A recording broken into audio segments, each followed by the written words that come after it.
Jai Hind, my dear aspirants. Welcome to Target Defense Academy. My name is Sachin and I welcome you all on official YouTube channel of Target Defense Academy. बच्चों, आज के इस video में हम बात करने वाले हैं एनडीए मैथ्स के सिलेबस के बारे में। क्या होता है एनडीए मैथ्स का एग्जाम पैटर्न, क्या होता है सिलेबस, कैसे आप इसकी तैयारी करनी है, कौन कौन से टॉपिक्स हैं जिनको आपको टच करना है, किन किन को छोड़ना है। ठीक है, आज की इस वीडियो में मैं पहले आपको बताऊंगा कि मैथ्स में कौन कौन से टॉपिक्स हैं जो आपके सिलेबस में इंक्लूडेड हैं, राइट, और कौन कौन से टॉपिक्स हैं जिनको आपको नहीं पढ़ना है।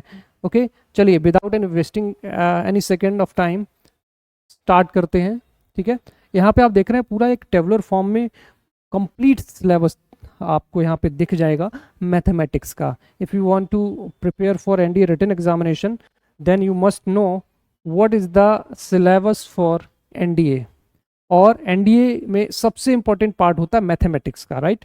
तो मैथमेटिक्स में क्या इंपॉर्टेंट रहेगा और कौन कौन से टॉपिक से कहाँ कहाँ से क्वेश्चंस आते हैं, चलिए आज बात करते हैं। ओके, तो यहाँ पे आप देख रहे हैं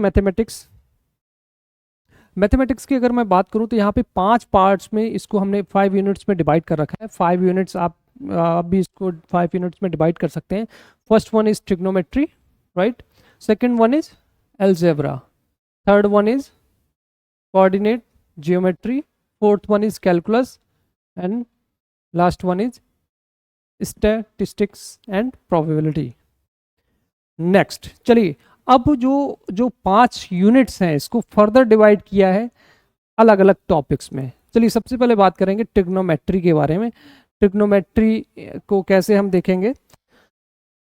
ओके, तो यहाँ पे आप देख रहे हैं सबसे पहला जो टॉपिक है जिसपे आपको फोकस करना है ट्रिग्नोमेट्री की अगर मैं बात करूँ तो angle T ratios and its function. Angle T ratios and its function. Okay, तो यहाँ पे देख रहे हैं सेकंड जो रहेगा टॉपिक आपका वो है properties of triangle. Properties of triangle. Third one is Heights and distance. Heights and distance से बहुत ज़्यादा क्वेश्चंस आते हैं जिनको आप इजीली सॉल्व कर सकते हैं। ठीक है, trigonometric equations, inverse trigonometric function. ठीक है, तो ये आपके 5 टॉपिक है ट्रिग्नोमेट्री के अंदर। ठीक है, यहाँ से आपके कई सारे क्वेश्चंस बनेंगे। सेकंड यूनिट की तरफ अगर हम बढ़ें तो अलजेब्रा की बात करें तो अलजेब्रा में आपका आता है सेट रिलेशन फंक्शन। ठीक है, सेट रिलेशन फंक्शन एक बहुत ही बेसिक सा चैप्टर होता है। स्टार्टिंग होती है सेट रिलेशन फंक्शन से, उसके बाद मैट्रिसेस एंड डिटर्मिनेंट्स। स्कोरिंग के काफ़ी ज़्यादा चांसेस रहते हैं मैट्रिसेस एंड डिटर्मिनेंट से। Complex number, quadratic equation, progression. ठीक है, प्रोग्रेशन। उसके बाद binomial theorem, logarithm and permutation and combination, that is PNC. तो यहाँ पे ये जो लास्ट वाले आपके जो टॉपिक देख रहे हैं यहाँ पे क्वाड्रेटिक इक्वेशन यहाँ से, ठीक है, ये जो लास्ट के 4 टॉपिक है यहाँ, ये इनसे आप काफ़ी अच्छा स्कोर कर सकते हैं। बाकी थोड़ा सा टफ रहता है। इसके बाद आगे बात करेंगे कोऑर्डिनेट जियोमेट्री से। कोऑर्डिनेट जियोमेट्री की अगर मैं बात करूँ तो इसको 2 पार्ट में डिवाइड कर रखा है, 2D and 3D। 2D 2 dimensional, 3D that is 3 dimensional geometry. Okay, तो 2D की अगर हम बात करें तो बेटा यहाँ पे आप देख रहे हैं straight line, one of the simplest topic, और यहाँ से भी क्वेश्चंस आ जाते हैं एनडीए में। उसके बाद circle, parabola, ellipse and hyperbola. 5 topic हैं, ये पांचों आपको प्रिपेयर करने हैं कोऑर्डिनेट ज्योमेट्री के लिए। उसके बाद 3D geometry, that is 3 dimensional geometry, जिसमें आपका 3D वेक्टर। ओके, इसके बाद आगे बढ़ेंगे और इसमें बात करेंगे कैलकुलस की।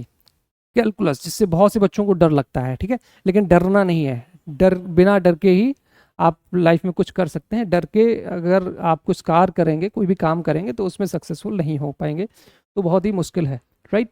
तो कैलकुलस में डिफरेंशियल एंड इंटीग्रल कैलकुलस, 2 तरीके की कैलकुलस है।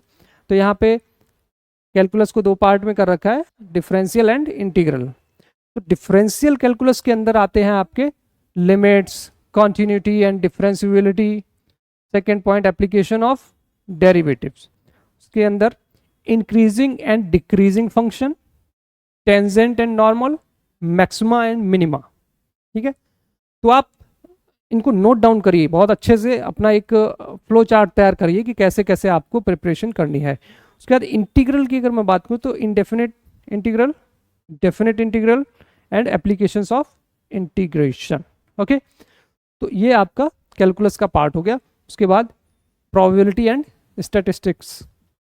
तो ये जो पार्ट्स हैं आपके, ये ओवरऑल पूरा का पूरा flow chart you can note down in your notebook, in your diary, so that you can easily remember them और इन पे आप इजीली वर्कआउट कर सकें। जब भी आपको लगता है कि मैथ्स में आप कहीं पे फंस रहे हैं, तो आप सबसे पहले उस चीज़ को एनालिसिस करिए और एक प्रॉपर वे में आप किसी भी चीज़ को अगर स्टार्ट करेंगे और फिनिश करेंगे, that's good for you. Okay, तब आप एक अच्छा स्कोर कर सकते हैं।